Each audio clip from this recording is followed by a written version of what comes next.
David, thanks so much for coming Okay, Mike. on Access TV. I know it's probably a little bit beneath you, but oh, come on, beneath.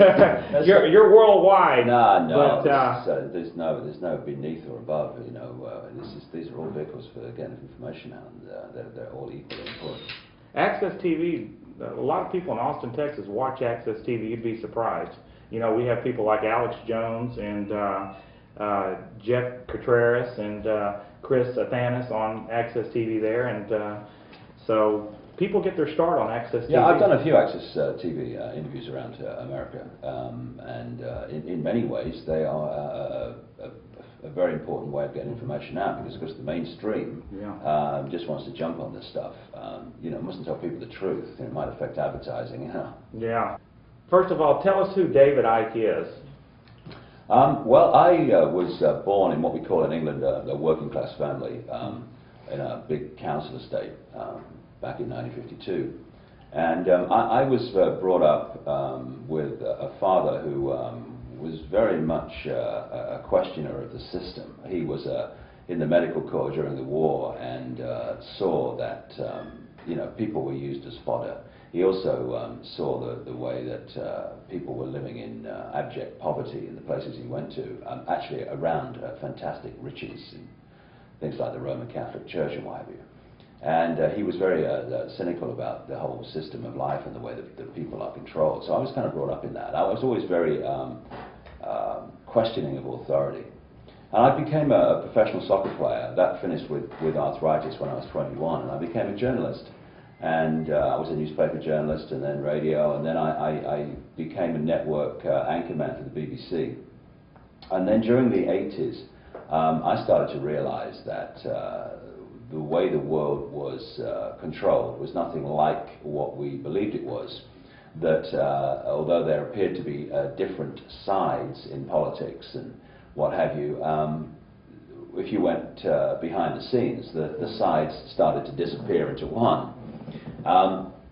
And then in the late 80s, early 90s, I went through a massive transformation within myself, and I started to see the world in a very different way. And I started a journey, which is still going, in which there was a trickle of information to start with, that the world was not like we thought it was. And I just followed it. And the trickle of information has become a tidal wave now, and it's taken me into areas that, my goodness me, I never thought I'd be going. And I've been to more than 40 countries researching this. I do it full time, and the world's very different now when I look through my eyes than it was 13 years ago when I started, that's for sure. Well, you discuss the New World Order in a lot of your books. Tell the people of Austin, Texas, hopefully they've heard about the New World Order, but what is the New World Order? Well, the whole theme of my books really is what has become known as the New World Order, the code name for, in effect, let's not hide the fact, a global fascist state.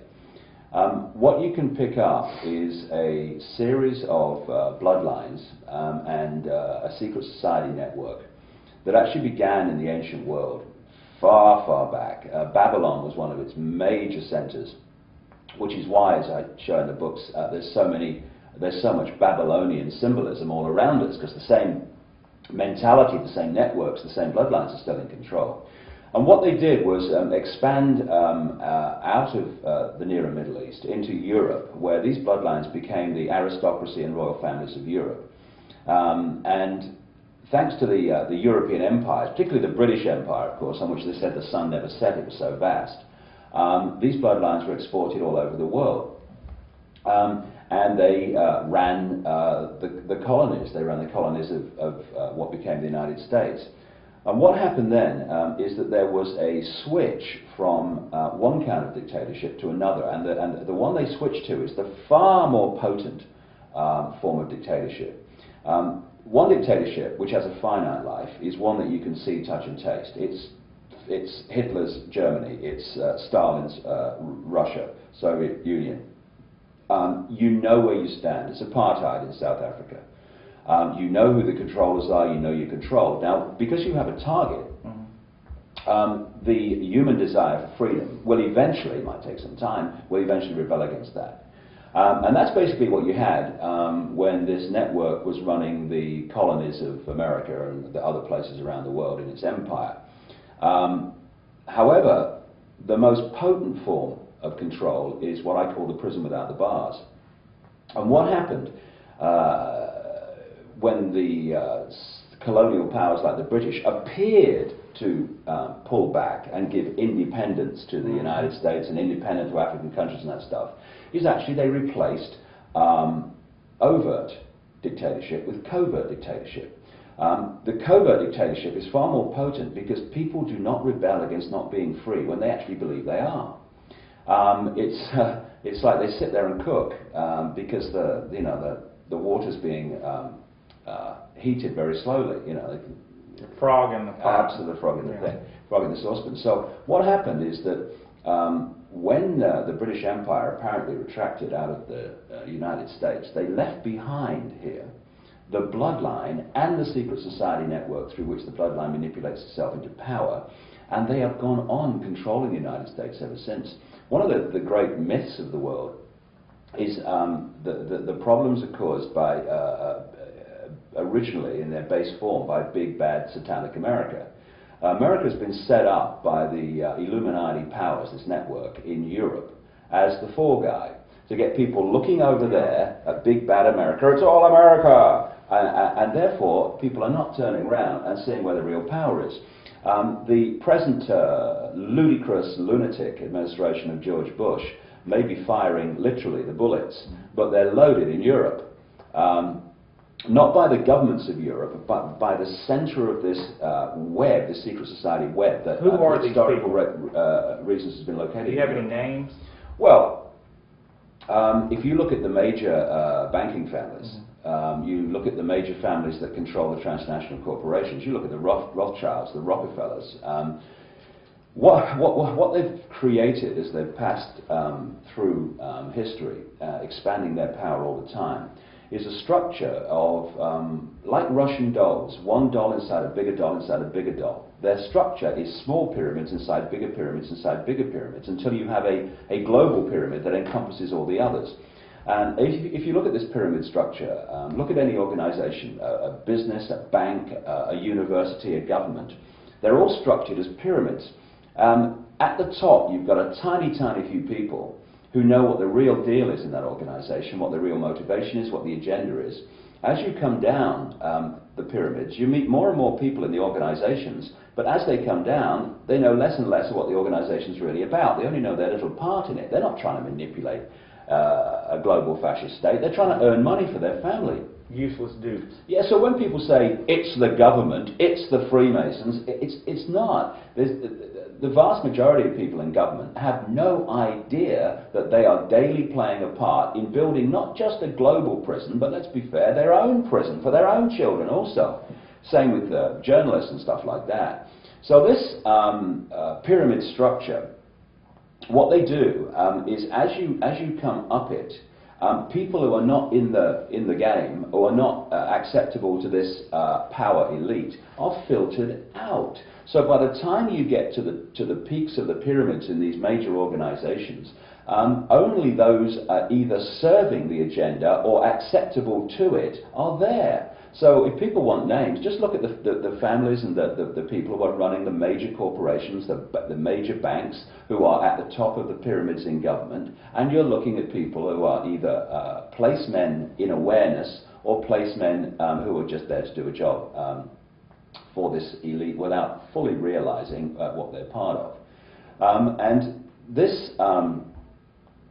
elite, this Illuminati, has been expanding its power all the way through these centuries with the idea, the motivation, the agenda of taking the planet over.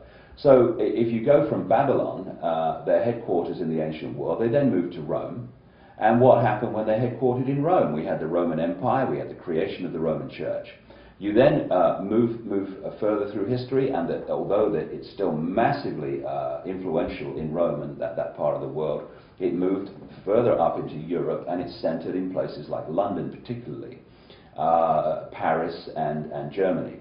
And that's where, at operational level, the bullets are loaded, and like I say, they get America to shoot them, so everyone's looking over there when the power's over here. And the idea, obviously, a simple mathematical equation. If there's a few of you, and in awareness compared with the global population, there's not many of these people, you have to centralize decision making, because the more points of decision making there are, the more diversity of decision making there is, the less control you're going to have over it. Symbolically, it's like someone on a stage, like, you know, they spin those plates on sticks. If you've got loads and loads of plates and sticks all over the stage, you're kind of running around trying to keep them all going. And eventually they're going to start crashing. What you want to make it most efficient and easiest for you is you want one big plate and one big stick. You stand there and do that all day. So this is why we've had this incessant movement of centralization in all areas of our lives. It's not by accident, it's by design, because they want to create a situation, and in Europe, of course, we've already got the European Union, which is a centralized fascist body which dictates to the countries of Europe. Countries that previously were making their own decisions are now having them dictated to from a central point. And that's one step from the goal, which is world government, in which a world government would make all the major decisions affecting a country's politics, a country's economy, a country's military capability. A world army, which I had a mainstream journalist say to me, well, what's the good of a world army? There'd be no one to fight, you know. And I thought, you're a mainstream journalist, aren't you? Of course. Why a world army? To impose the decisions of the world government. Hello, you know, intelligent life calling planet Earth.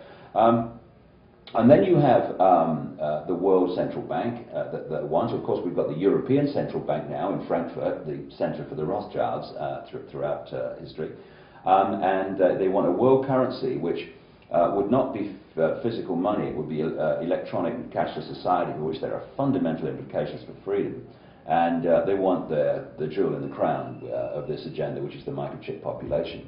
And which they're starting in the United States. People Absolutely. are literally taking it. Exactly. Lining up to take it. Yes, they are. And you know, when I and of course many others were writing about this many years ago, this was the agenda. People were laughing in your face. Yeah. And so what we're seeing in the world, once you know the agenda, which is centralization of global power, a global dictatorship, and you understand the methods and how they bring this about, like this classic method that I call problem, reaction, solution, where you create the problem, you blame someone else for it, you get the public to see the problem the way you want it, and you get the public to say, hey, something must be done about this, what are you going to do about it? And then those who covertly created the problem offer the solutions to the problems they've created, which change society in ways that would not be accepted by the public without the initial problem. I've just described September the 11th, by the way. Yeah.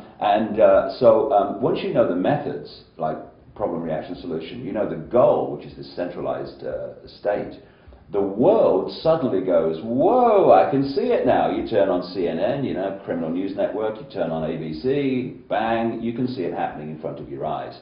And the left in politics has now discovered in the last few years globalization. But unfortunately, you know, the left in politics, and I'm not left, right, I reject it all. It's all a nonsense. But the left in politics, are what they call themselves, still struggle to see that globalization, which is what? Centralization of global power. It is the agenda unfolding. They struggle to get their heads around the fact that this is not globalization caused by big bad corporations that want bigger and bigger profits to exploit the people. That the corporations are not the end, they are the means or a means to an end, which is total centralization of power in all areas of our lives.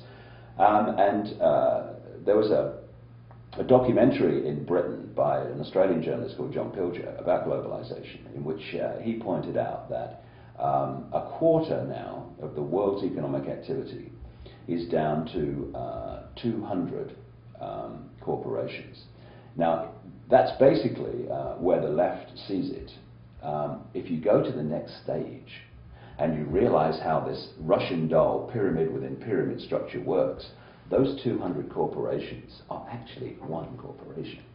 And when you get to that level, you see the world in a totally different way. I mean, you know, when you've got documents coming to light written for the Bush administration before it was illegally put into power, which are talking about using Iraq as an excuse to enter the Middle East, that Syria and Iran were going to be targets, so was North Korea, and they want the democratization of China with American troops playing a part in that. And then, since the Bush administration has come to power, that document is unfolded on the news.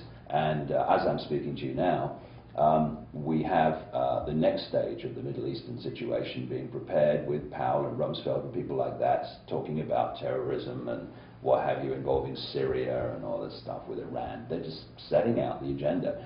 And what they have to do, of course, Mike, is they have to obscure the real game with the movie. So they'll invent that they're liberating Iraq. They'll invent the fact that Osama bin Laden was the orchestrator of 9/11 for the excuse to go into Afghanistan and all that stuff. So that's why I call CNN the movie channel. And if people want to know what's really going on, the mainstream media is not the place to go. It's the alternative media. What about davidicke.com? I bet you have some information on there to Well, share. we've got 5,000 web pages there. Wow. But we have a headlines page that is updated every day, and there's a fantastic amount of information on that. Basically, it's there for what I'm talking about. If people watch the mainstream news, they're not watching what's happening. They're watching what the authorities want people to believe is happening. So what I do on the website, and what other people, of course, do with their websites, with the same motivation, is balance that by presenting the information the mainstream won't tell you. Yeah. And I have to say, even on a basic logical point of view, what they don't want us to know clearly makes absolute sense of events that seem unexplainable without the knowledge of the agenda behind them. Well, if these people we're talking about are so powerful, how are they going to let the internet just continue to expand? Do you think they'll shut that down eventually? Well, I mean, if you read this document, which was written for the Bush administration before it came to power in September 2000, it talks about these countries which have since been targeted exactly as the document says. What it also says is they want control of cyberspace to stop the enemies of America getting information out. What they mean is the people who suss the game and want to communicate to others getting information out. What I think about the internet is that I think there are many, many levels of it. But first of all, it exists because of military technology. They've not allowed the internet to become what it is unless there was an ulterior motive for them. There was something in it for them. And my feeling is this. There are some very, very good things about the internet in relation to their agenda. First of all, you can get a profile of someone by following their movements through websites and stuff. Email is the easiest form of communication to monitor. And so there are some very good things in terms of surveillance. But there are some very bad things too that come with that, which is websites that are now getting tremendous hits and growing all the time, which are actually exposing the game. And what I think, Mike, is their agenda is to give the impression, first of all, as they have, that this is like freedom of information, and then start, and they're already doing it, start to pick off the bad things on the internet in relation to their agenda, while keeping the good things, which is the ability for surveillance and many other points. So I think the internet will definitely be targeted, and is being targeted. Let's be fair. I mean, we've got a good server now who is very supportive, but we've had to move, I think, 3 or 4 times. Wow. Because the server was threatened or challenged or whatever, and they've said, oh no, there's too much trouble. Go. Let me ask you one more question about Bush administration, and then I want to move on to some local issues about Austin, because there's some people that have read your books here that said you talk about Austin a little bit in some of your books about the University of Texas having the tower that looks like the owl. Well, I can't say I'm an expert on what's going on in Austin, but Texas in general is a very, very important place for the Illuminati. I mean, you'll know from your own research the number of times, if you follow the trail, it comes back to Texas. You know, the oil industry alone is completely controlled by these people. You've got the Bush family connection to Texas. I mean, the Bush family are. Well, actually, we don't claim them here. No, they claim you. Some of us don't. They claim you, I know. Yeah. But I mean, what the Bush family, I mean, you couldn't make up their family history. It is so utterly grotesque. And of course, a lot of it's gone on in Texas. So it's Bohemia Grove, Skull and Bones. You talk about that in your books. Yeah, the thing is, Mike, that as I researched this over the years, I have no belief system to defend. Therefore, I go where the information takes me. I don't edit because, oh no, if I go there, my belief system might be challenged. I'm not going there. I go wherever the information takes me. And so I've gone into some real challenging places. And one of the things that staggered me most is that we have this idea that human sacrifice ritual and the sacrifice of children is like some ancient, bloody pagan, historical kind of aberration. It's all happened a long time ago. Well, not only is it going on today, it is going on at a scale that is beyond the imagination, and it's being performed by some of the most famous people in America and the world. It's being performed, these sacrificial rituals, by the people like the Bush family, by the royal family of Britain, who are steeped in this blood ritual, because it goes all the way back to Babylon, and before that, but you can pick it up in Babylon quite comfortably. So they're performing the same rituals. Now, you don't have to convince me, because no. I've been there. All right, absolutely. So, I mean, but Bohemian Grove is the most famous of these places, but they go on all over the world, and Europe and Britain are a massive centre for Satanism. How high up is the Bush family in the Illuminati? Well, I think Father George Bush, as presidents go, is very high in the American hierarchy. Because most presidents, including his son, I mean, crikey, you know, if George W. Bush had a brain cell, it would die of loneliness, you know. So he's not. I mean, he's an absolute puppet pulled by Cheney and his father and what have you. But Bush the father is, as presidents go, pretty high up there, because the people with the real power, who really orchestrating this, they are not going to put themselves on public display where they can be identified. They operate in the shadows. So the people that make political office, even President of the United States, they're nowhere near the top, and they're just expendable people. And we have to get over this idea, if we're going to see what's going on, this basic idea that the president runs the country. The president is a puppet who runs the country on behalf of those that put him there. I mean, I love this thing.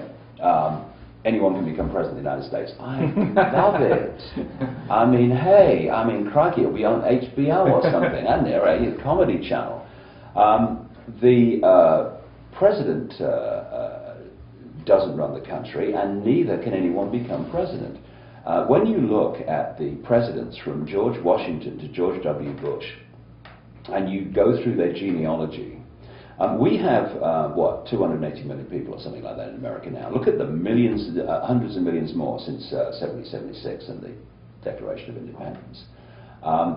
America is also an incredibly diverse people in terms of their genetic history.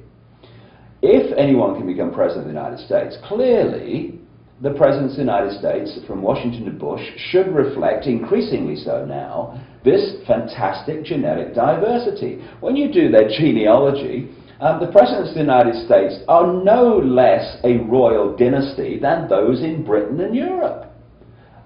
Because their bloodlines go back to the royal families and aristocracy of Europe, which go back down into the nearer Middle East. We are looking at the same interbreeding tribe that have just expanded their power over the centuries and now have reached a point, because of the centralization, where they can make their final play to take the whole place over with this centralized structure. And if people find it hard to believe that people would be in power because of their bloodline or anything like that, well, I would just take them on a trip to Buckingham Palace. We have a head of state in Britain who is only the Queen because of her DNA. Only. If she had a different DNA, she might be cleaning the throne, not sitting on it. This is how ludicrous it gets, right? Now, people say, oh yeah, well that's kings and queens, yes, yeah, because that's their bloodline, yeah, right, okay. Well, hold on a minute. That they call them kings and queens, therefore you say, oh yes, it's bloodline and all that stuff. What actually happened is, when the people started to rebel against this overt, in-your-face dictatorship by royal king and queen, these bloodlines started going into other places of power. They went into the new politics, they went into the banking, they went into the ownership of business and what have you. Media. Ownership of the media, big one.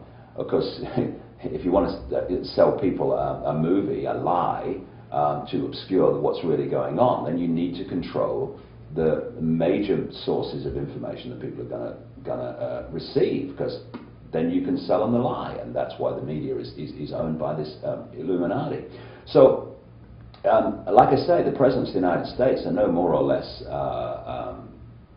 a royal dynasty than those in Europe. And when you look at some of the things that Burke's Peerage, this Bible of European royal and aristocratic genealogy based in London, have said, how about this? And what are the chances of this? This is Burke's Peerage. Every single presidential election, from George Washington to George W. Bush, has been won by the candidate with the most royal genes. Wow. Every one, bar none, not one exception. It's come to the point where if you do the genealogy of the two presidential candidates, you can tell which one's going to win. It's extraordinary. Why was it that George W. Bush, this village idiot, attracted record amounts of money for his presidential campaign? Because he was the chosen one. And even though he was such a bad candidate and couldn't even win with that, they just rigged the thing in Florida, and away you went. And now we have an unelected dictator taking America into war and the world into war after war. I mean, you couldn't make this up. It's so ludicrous. And it's time, really, for people pulling no punches to stop sitting on their butts, stop watching the world pass them by, stop letting life live them, and starting to live life and affect their own reality. And instead of saying, well, nothing I can do about it. Get up, get on with it. Things are being done. When I first started this journey, you're looking at a man who spoke to 8 people in Chicago. All right? And how many did you have here in Tyler? Over 500? Yeah. I mean, I have not spoken to anything but a full audience for 18 months anywhere in the world, including places like Japan. So you can do it. And there are people who are doing what I'm doing right across America, and many around Austin. And Austin's a hotbed for talking about the New World Order. Absolutely. And we have a lot of hosts there. And so it should be that we're having Governor Bush there all these years. I mean, crikey. I mean, not only is Bush an idiot, he's actually a very arrogant, vicious idiot, and that's quite a compelling combination. But the fact is, you can do things. You see, it's a very simple equation here. They control by controlling the information that people receive. If we are going to, and we are in the process of dismantling this, then alternative information that tells the truth about the movie and exposes it needs to get out there. Now, everyone has got a mouth. Everyone. And everyone's got a voice box, or virtually everyone. And therefore, we can articulate and pass this on. And so, it's ridiculous to say there's nothing we can do. We can get onto radio phone-ins on radio shows that don't talk about this, and bring those issues into the debate and what have you. Because what I've found, radio shows that Clear Channel hadn't bought the radio stations out because they're busy buying all the radio stations in Texas and in the United States. I don't know if they're doing that. Well, this is one of the things they're doing now. I think they've realized that there is a challenge coming here, and people are, in increasingly vast numbers, are so open to this. I tell you what it is. This is why it's so important to communicate this stuff. Is the number of people who come across this information that didn't know it existed, and they go, "Do you know, I thought that was going on. I've always thought that," but they haven't talked about it. And then they realize that their friends thought like that too, but they haven't talked about it either. We need to start communicating this, and then we'll realize just how many people out there are actually of like mind, but because they haven't spoken to each other. Bring the sign down a little I support my president, and I'm willing to die for him and my country. Say you love George Bush. You love him. All right, Mike, you can read it. Can't you read? But you won't say it. I love George Bush. I love George W. Bush and number 41. What about Clinton? Bush Jr. is like Clinton on steroids. They're confiscating the guns. There you go. Hey, Do a jig for Bush. Listen, look. You wouldn't believe the people I run into. They are out there now saying, "We love Bush. He's our hero." I ran into a bunch of them yesterday, and they just cannot see through. They love Bush and he's our hero. It's turned around from hating Clinton to loving Bush now. Well, you see, how is that? I mean, how is well, how it works is this, and I've got to be honest here. I mean, that's all I can be. There is a part of the mentality of quite a lot of Americans, I find, that can be activated by what I call the John Wayne mentality. John Wayne was a kind of a symbol of how they wanted to be, the cavalry coming over the horizon, and here's John, big, go get him, John, okay, to hell I will, all that stuff. And what the Bush administration does, and how he conducts himself, because I'm sure he thinks he's bloody John Wayne, they activate that part of the psyche of many Americans, particularly American, men and all that stuff, the macho men, that start to see the world in this black and white terms of good and bad. We're for freedom and all that stuff, liberating people, and that makes them feel good. Gives them a kind of power. Yeah, so we're good guys. Yeah, we'll say that. Hey, we're strong. We're tough. Hey. But what I do find is that more and more Americans are rejecting that simplistic, ludicrous vision of life. But of course there's still large numbers who do see it like that. And the people that do, Bush would be a hero. Because he even walks like John Wayne, doesn't he? He gets off that bloody helicopter, walks across the lawn. I always think, looks like he needs the bathroom and was a bit late when he walks there. I always get that feeling, you missed the bathroom, Jordan? No problem, So he does exude that. Just as Reagan was someone who played to the heartstrings of the American dream emotionally on another level. And I mean, this guy was another guy who just about knew how to tie his shoelaces. But because in his B-movie actor manner, he was able to articulate this American dream kind of deal. He pulled people towards him. And what Bush is doing is playing that John Wayne character, really. It does have an effect, but only for a while, because the consequences that are coming of this whole agenda for America are absolutely horrendous. First of all, it's going to destroy the economy. Well, doesn't freedom start here in America? Because we're now seeing on our streets, and we have video of this, of police wearing black ski masks, no name tags, combat boots, ninja suits. Y'all are not supposed to be wearing black ski masks. You're not supposed to be covering your identity. This is for the record. What is your name for the record, sir? You're covering your identity like a criminal. You are not supposed to be covering your...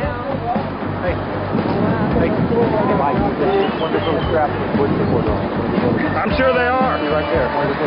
Where? Oh. I gotta get that.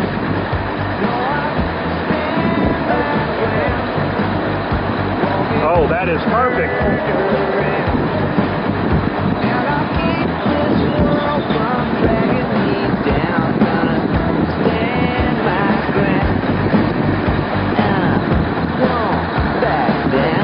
What is your name, sir? You're covering your identity too. Hey, everybody sit back down and let's follow. Nobody else is on the sidewalk around here. Are you playing favorites? What is your name for the record, sir? If you're going to tell me an order, you need to give me a name and a badge number. They were congratulating you guys over there. They were imitating you. Well,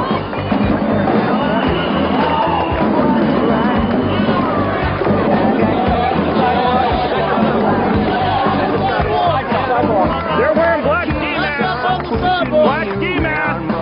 They're covering their identity. I don't like it. You're not supposed to be covering your identity up. You're not supposed to be covering your identity up. Hey!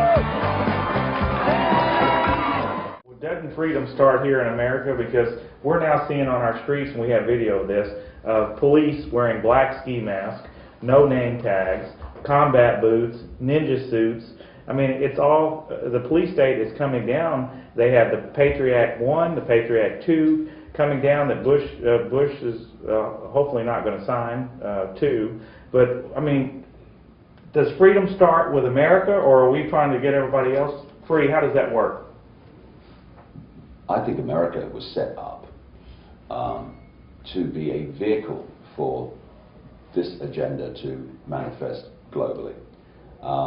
And ironically, while Bush is articulating about, as you point out, freeing other countries and liberating other countries, while this is going on, the liberation of America is being destroyed by the day. I agree with you. Now, I am suspect of any country which has to tell its people over and over again, this is the land of the free. If it was the land of the free, it should be patently obvious. Yeah. And what happens, Mike, and I found this with people I've met over the years, is that when they're not touched by it directly, they kind of detach from it. Oh no, this is the land of the free. And then something happens in their lives, and suddenly they realize, hey, this is a fascist state, this is a police state. So, to a large extent, a lot of people are only going to wake up when they're faced in their own experience with the reality of what's going on.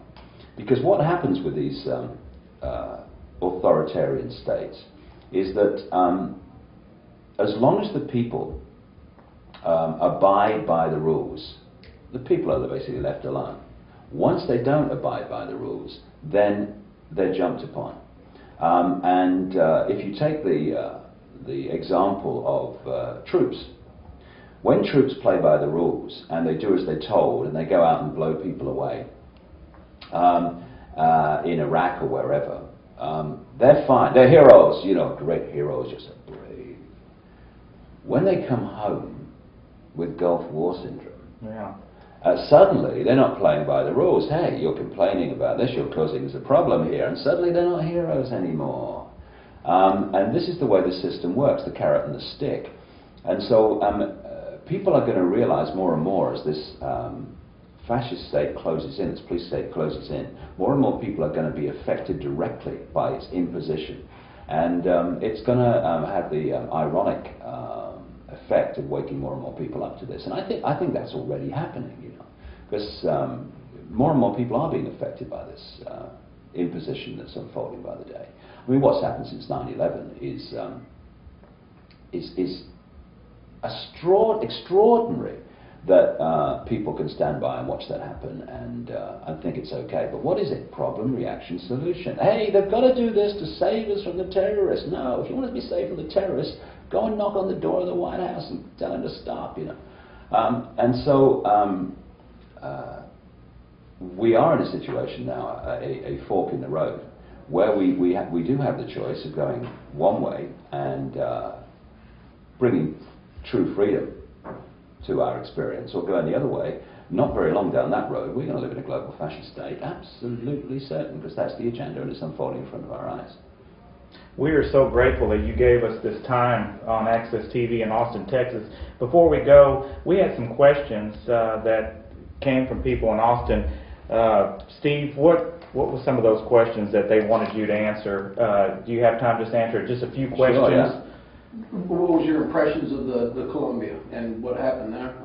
I've not researched that enough. Someone has shown me in the last few days a picture they say they got from the CIA, which apparently has laser beams going up to it as it exploded. But you know, I don't talk about things I have not researched. However, when you look at the symbolism of the Illuminati and their obsession with symbolism, the fact that it was called the Columbia, it can be very significant, because just very quickly, talking about the symbolism, back in Babylon, they worshipped a trinity of Nimrod, the father, Ninos Tammuz, the son, and the third point of the Babylonian trinity was a female called Queen Semiramis. They used to symbolize Queen Semiramis as a dove. When they moved their headquarters from Babylon to Rome, they used to worship Queen Semiramis there under the name Venus the Dove. Venus the Dove was, pronounced Venus Columba. Columba meaning dove. The French for dove even today is Columba. So when a guy called Colon crossed the Atlantic to discover the Americas,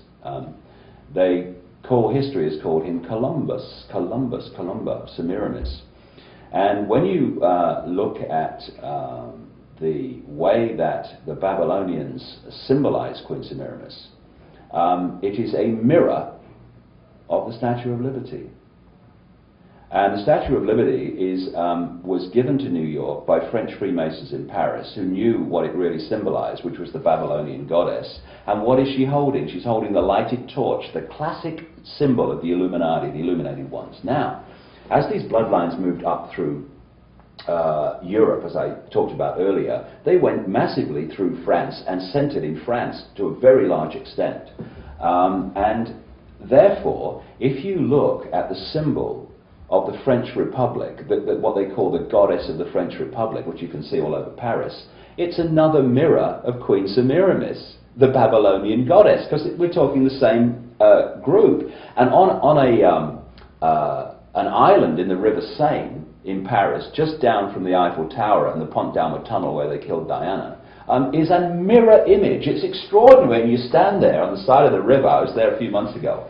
A mirror image of the Statue of Liberty in the middle of the River Seine. Why? Because that is their image of the Babylonian goddess, and in New York you've got the American image of the Babylonian goddess. And what they do is they work with reverse symbolism. So if something in mainstream society is white, it will be black. They'll portray it as black. If it's black, they'll portray it as white. So what you have is classic reverse symbolism in New York Harbor, because Americans understandably think that's the symbol of the land of the free, when actually it's the reverse of that. It's the symbol of the people controlling the prison. This whole Babylonian thing is extremely important to them in their symbolism, and it's all around us. Yeah. What was the other question? The other one is the UT Tower is an obelisk in Austin. Charles Whitman, I believe in '66, killed many people there. The tower was designed by an architect from Rice University in Houston, and their motto is the Rice Owls. Mm-hmm. After the Whitman shooting, the LA Police Department started SWAT, and then in 1968 we had the gun laws in the United States, where we've lost most of the gun freedom. I was wondering, do you think that Charles Whitman was a typical problem reaction solution for not only getting SWAT, but creating the gun laws of '68? Are you familiar with the shooting there? Well, I can't talk about that in detail, having not researched it, but the principle is exactly the way they play it. For instance, in Britain, we had this guy called Thomas Hamilton, who was a clearly programmed being, who was a Freemason in Scotland, and there's a massive scandal to come out about this, who went into a school in Dunblane, if you remember, and blew away a school hall full of kids. Now, what's come out since are his connections in terms of child sex to some very famous people in Britain. So clearly, the man who did the deed with the gun in that school was a connected person to this elite. What happened as a result of that, we had very, very significant changes in gun laws in Britain. If you look at and I've studied this whole mind control thing to a very, very large extent. I've talked to many of these people who are recovering from government mind control. And it is absolutely massive. And what they do is they program them to have different little compartments of the mind. And each compartment thinks it's the whole mind. And they just program those compartments, and then they move them around. They'll give them what they call a front altar, which is the personality that people think is them as they interact with daily life. But behind, in the subconscious, are all these programmed amnesic barriers, which they then bring forward, like the Manchurian candidate, this is a classic expression of this, to the front of the mind. And at that point, that person's front personality is now pushed back, and this programmed personality is there, and it carries out the programming. Now, when you look at the background to these kids who go crazy with guns, like in Columbine, Columbia, Semiramis, it's all symbolism. These are clearly programmed kids who are programmed to carry out these acts which create an animosity, which create a fear, which create more gun laws. And I'm frankly not into guns. I don't own a gun. I don't use guns. I'm not interested in guns. I don't like guns and all that stuff. But if we're going to be streetwise, a lot of people say, oh, we must get rid of guns, they're dangerous. Well, I can understand that, but hold on, take a deep breath. Just look at it from a bigger picture. Why do these guys actually suddenly want rid of them all? Why? Because if you want to control a people, then if they're unarmed, or as much unarmed as you can, clearly they are going to be a lot less trouble when you go in with your literally army to take over than they are otherwise. So for me, that's what these gun laws are really about. And I must say, I can only say what I think. I frankly, personally, wouldn't trust Charlton Heston to tell me the time, personally. And I think people that are opposing these changes in gun laws and stuff should keep their eye on Charlton Heston. Yes. She had another question. I have one question. The programming of alters, can it only be done with children, or is it possible to do this with a 50-year-old functioning adult? It's possible to do it, because what they use now is much more sophisticated technology, but it is much more difficult. What they want, ideally, is children before the age of 5 and 6, because then the brain's not fully formed and the things are not absolutely in place, and they can start, basically they rewire the mind, and it's much easier with a child. And so what they do is, there is a mechanism in the mind which shuts out the memory of extreme trauma. This is what comes in when you have a really bad road accident and people can't remember the immediate run-up to the accident and the immediate aftermath. That's a good thing, because the mind shuts out this horrible memory which they don't want the conscious mind to keep reliving. What they realized is that if this mechanism could be used to turn the minds of people, children, starting with children, into a honeycomb of these self-contained amnesic barriers shutting out trauma. But to do that, they have to put the children through absolute horrendous trauma. I mean, I've talked to some of these people, many of these people around the world who were programmed in this way as children, and of course they start as children, yeah, but they keep it going. And they're forced to watch animals being sacrificed, they're forced to watch children being sacrificed, they're drugged so that they do horrendous things under the drug, it's videoed, and then they play the video back, and they say, see what you've done? And they say, hey, we won't tell the police if you do what we say. This is what they're doing to kids, right?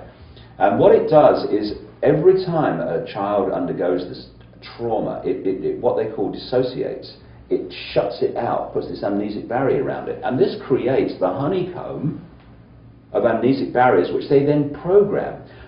One thing they do is they program assassination codes. How many times is someone the Illuminati want taken out actually taken out by a lone nutter? Who are these kids that go around shooting people in Columbine and get changes in society as a result? They're people who have gone through this programming. But the other thing that they use these people for, don't they, Georgie Bush, the father, is to allow very famous people to have sex with them. And what happens is they activate a part of the mind, an altar. So the famous people or person has sex with a child, and then they push that altar back, bring the front altar forward, the base personality. And this personality has not experienced being sexually abused by Father George Bush or whoever. Therefore, it has no memory of it.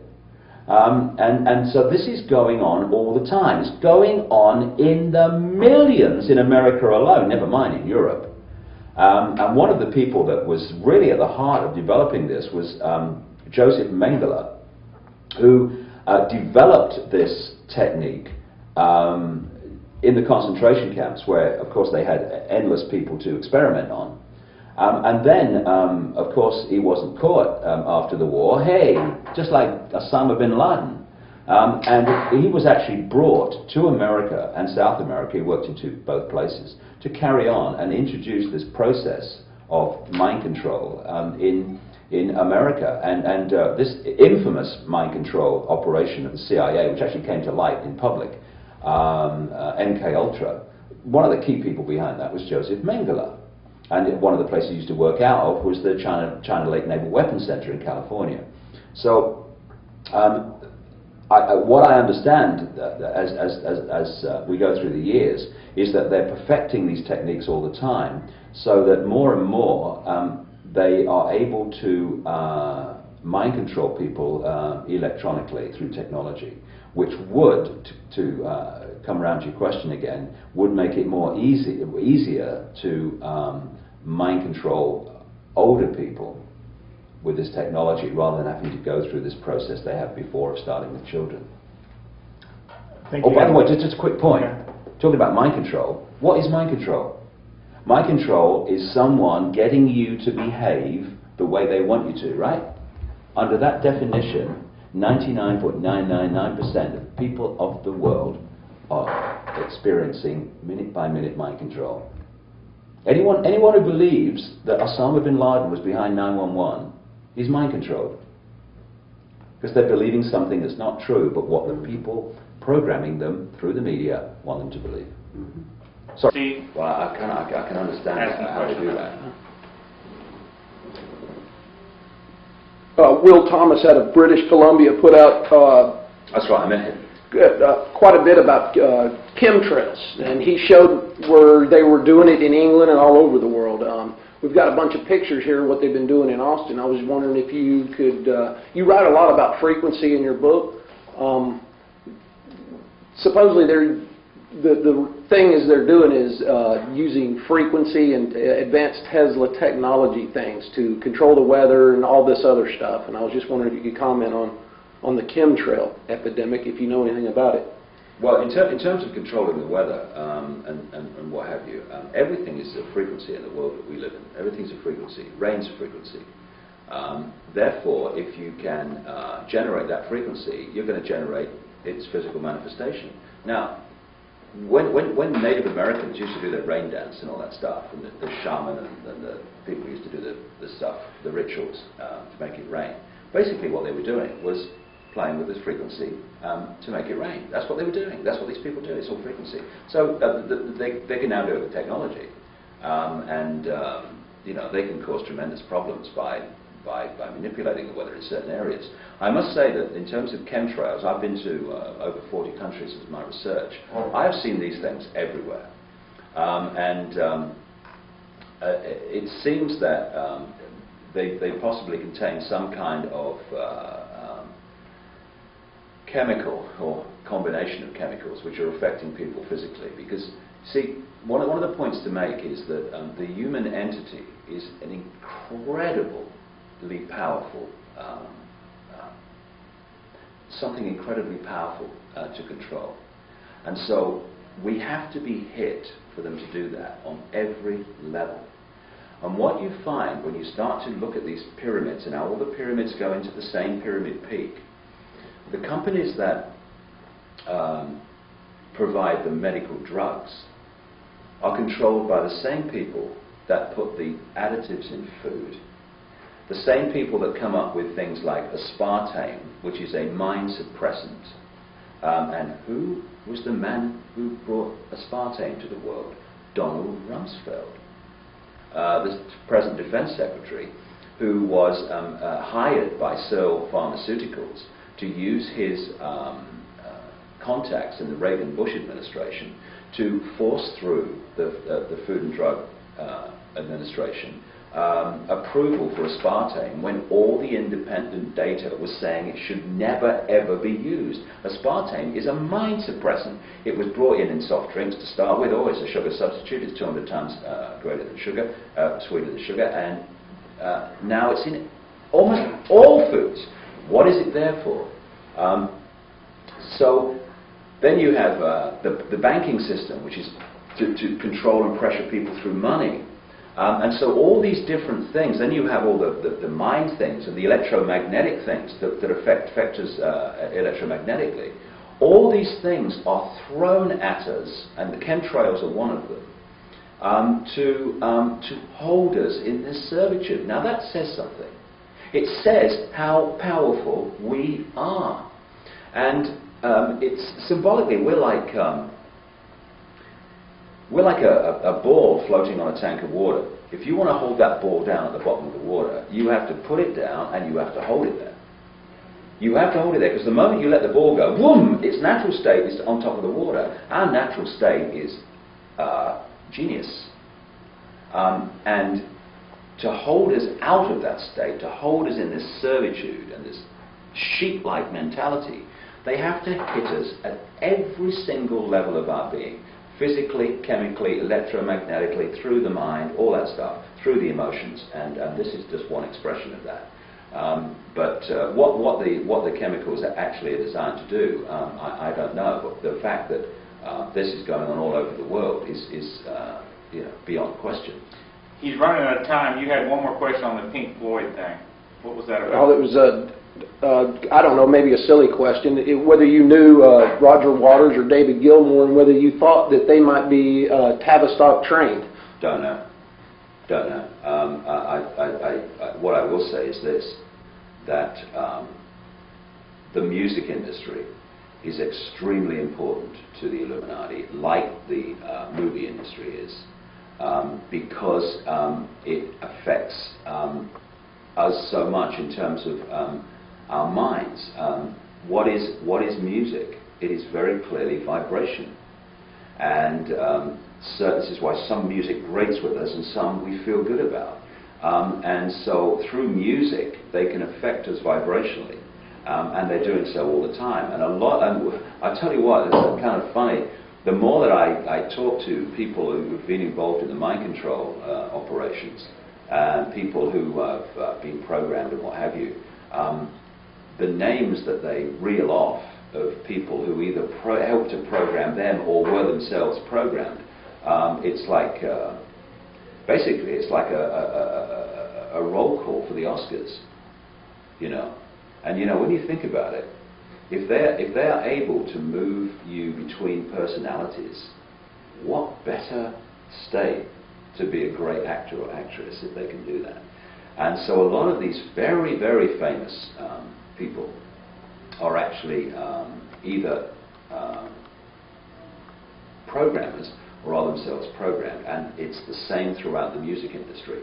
And one of the major areas that comes up again and again in the reports of these people is the country music industry in America. I mean, what a den that is in terms of this whole deal we've been talking about, Satanism and mind control. So yeah, and then you start looking who controls the music industry, you know. Was it right, the Carlyle Group, George W. Bush, had just bought Universal? Of course! Makes absolute bloody sense. And what they do, again, this, is those that are coming from a point of view in music or in movies where they wish to express something positive or tell the truth or what have you, they're filtered out. Oh no, I don't think we'll go with that contract, I don't think we'll go with that group, I don't think we'll go with that movie, and this is how it's done. You know, it's so simple. If you control the top of the pyramid, then you control what happens below the pyramid, until we wake up and start rebelling, that is, which we're beginning to do, thank goodness. David Icke, it has been a pleasure. Pleasure. And I want to thank Sue Ann, Jimmy Gardner, Mason, and Steve Blaha for filming this, and this will be on Access TV. Can you just tell us real quick how many books you have out and what the names of them are? Oh, go. Oh, I have quite a few. My latest one is Alice in Wonderland at the World Trade Center disaster, widely official story of man once a monumental lie. 3-year-old could take it apart, 500 pages. One's called The Children of the Matrix. One's called The Biggest Secret, which you have there. Another one's called And the Truth Shall Set You Free. One's called I Am Me, I Am Free. And, you know, they're the ones, really, that have... I've done in more recent times, but it's a progression. It's a story. Each of them is part of the story. You put them all together, you get the picture. But it's very encouraging for me, having walked this road, as I'm sure we all have, years ago, when no one wanted to know, to see that the awakening is with us. And I'm hoping someone suggested it that.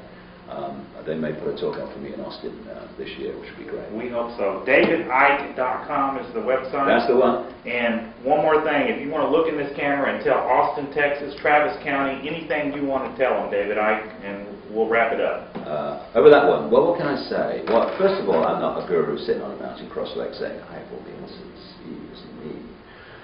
What I will say is this, it's something I've learned about myself.